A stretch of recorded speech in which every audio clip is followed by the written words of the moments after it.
ഇല പൊഴിയും ശിശിരവനത്തിൽ നീ അറിയാതൊഴുകും കാറ്റാകും.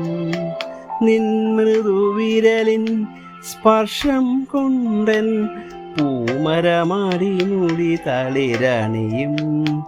ശാരദയാമിനി നീയാകുമ്പോൾ യാമക്കിളിയായി പാടും ഞാൻ. ഋതുവിൻ ഹൃദയം നീയായി മാറും പ്രേമസ്പന്ദനമാവും ഞാൻ. നീയൊരു പുഴയായി തഴുകുമ്പോൾ ഞാൻ പ്രണയം വിടരും കരയാകും. നീയൊരു പുഴയായി തഴുകുമ്പോൾ ഞാൻ പ്രണയം വിടരും കരയാകും. കനകമ